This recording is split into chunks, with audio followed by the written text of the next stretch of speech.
Supply shock का जिक्र आपने किया। सप्लाई शॉक के बारे में अगर बात करें तो रोजाना फिलहाल जो सरकार मैनेज करने की कोशिश कर रही है एलपीजी और पेट्रोल डीजल के प्राइसेस को, उसके कारण लगभग 44,000 करोड़ रुपए का नुकसान सरकार को रेवेन्यू में, राजस्व में हर रोज हो रहा है।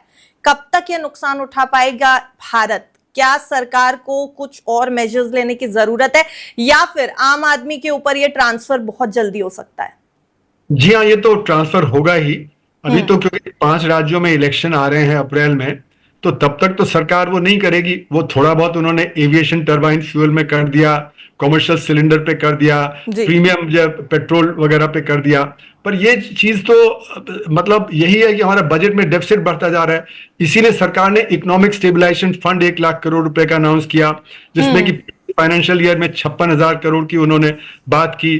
तो उनको भी लग रहा है कि भाई अभी तो हमें सब्सिडाइज करना पड़ेगा ये जो सारा कंजम्पशन है, और ऑयल मार्केटिंग कंपनीज हैं उनको अभी लॉस भी बेयर करना पड़ेगा, क्योंकि वो पूरा नहीं कर पाएंगी जितना उनका खर्चा हो रहा है। तो इसलिए मेरा मानना है कि सरकार ये देख रही है कि कितने दिन ये और परेशानी बढ़ती है, और मेरा मानना है कि कम से कम अगर युद्ध 1 हफ्ते में रुक भी जाता है तो 4-6 महीने तो परेशानी बनी रहेगी। तो इसलिए हमको अभी से कदम उठाने चाहिए।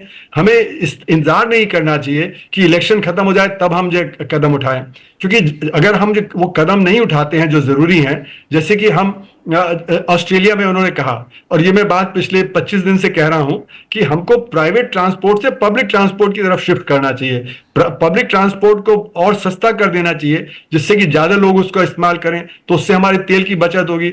जो हम 20 से 30% एक्सपोर्ट कर रहे हैं यूरोप को, वो एकदम से बंद कर देना चाहिए, जिससे कि हमारा जो क्रूड का स्टॉक है, फिनिश्ड प्रोडक्ट का स्टॉक है, वो ज्यादा लंबा चल पाए। फिर उसी तरह हमको एक वो बनानी चाहिए इक्वेशन कि कहां कहां एनर्जी इंटेंसिव सेक्टर हैं, कौन से एसेंशियल है, कौन से इनएसेंशियल है। तो इनएसेंशियल में कटौती करनी चाहिए, एसेंशियल को चलते रहना चाहिए, जिससे कि जो जरूरी चीजें हैं वो तो होती रहें। फिर जैसे कि एयर कंडीशनिंग होती है, एयर कंडीशनिंग में बहुत ज्यादा एनर्जी की खपत होती है। वहां पे हम कहें कि भाई आपको इतने टेम्परेचर पे रखना है, आप एकदम से 18 डिग्री या 16 डिग्री या 20 डिग्री नहीं कर सकते, आप जो 25 डिग्री या उससे और कम नहीं कर सकते, जो भी डिसाइड किया जाए। तो ऐसे कई कदम उठाए जा सकते हैं जिससे कि हमारे एनर्जी की सेविंग हो।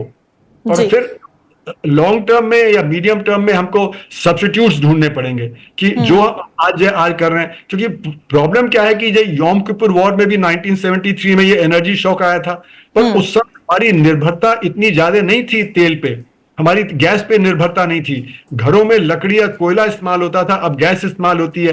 तो अब हमारी आत्मनिर्भरता जो थी पहले काफी, वो कम होती चली गई है। तो अभी हम निर्भर हो गए, तो इसीलिए शॉक का ज्यादा असर आ रहा है योम किपुर वॉर के कंपैरिजन में। जी। और सर, एक टर्म बार बार यूज किया गया इस ईरान वॉर के दौरान भारत में, वो था लॉकडाउन का। भले ही सरकार ये कह रही है नहीं लॉकडाउन जैसी सिचुएशन नहीं है, लेकिन क्या जो हमें पॉइंट्स नजर आ रहे हैं इस समय इकोनॉमी में, वो इस तरफ इशारा कर रहे हैं कि इतना बड़ा क्राइसिस हो सकता है लॉकडाउन जैसा? जी हाँ, लॉकडाउन तो नहीं, लॉकडाउन में तो ये था कि हम बाहर निकल नहीं सकते थे ना, क्योंकि वो डिजीज था, डिजीज फैलता था। अभी तो ये है कि जो गरीब आदमी है उसको पलायन करना पड़ रहा है गांव में, क्योंकि यहाँ पे शहर में उसके पास एनर्जी कम है, उसको जो खाना बनाने की दिक्कत हो रही है, उसको बाहर खाना नहीं मिल रहा क्योंकि बहुत सारे ढाबे बंद हो गए हैं, या फिर दाम तेज हो गए, 50% दाम बढ़ गए हैं चीजों के जो खाने पीने की, तो वो अफोर्ड नहीं कर पा रहे, क्योंकि एक तरफ उसका काम कम हो गया है, वहां पे आमदनी कम हो गई, दूसरे खाने पीने की परेशानी।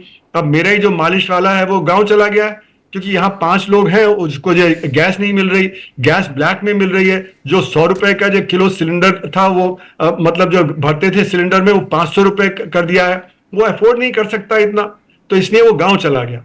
तो इसलिए ये तो सब जगह, गुरुग्राम में भी है, सूरत में भी है, महाराष्ट्र से भी खबर आ रही है जगह जगह से कि जो लोग गांव की तरफ पलायन कर रहे हैं। तो पलायन होगा, इसका मतलब ये उत्पादन भी कम होगा और वहां पे उनको काम नहीं मिलेगा, तो वहां पे ये उनकी परेशानी रहेगी। उनको खाने पीने को जरूर मिलेगा, लेकिन बाकी और कुछ नहीं कर पाएंगे, तो यानी कि वो गरीबी की रेखा के नीचे चले जाएंगे। तो उसका डिमांड पे असर पड़ेगा। जब डिमांड पे असर पड़ेगा तो फिर हमारा उत्पादन और कम हो जाएगा। तो इसलिए एक विशेष साइकिल जो है, इस विशेष साइकिल में सप्लाई शॉक की वजह से विशेष साइकिल में उत्पादन भी, एम्प्लॉयमेंट भी, प्राइसेस भी, फॉरेन एक्सचेंज रिजर्व भी, इन सब पे असर एडवर्स पड़ने वाला है।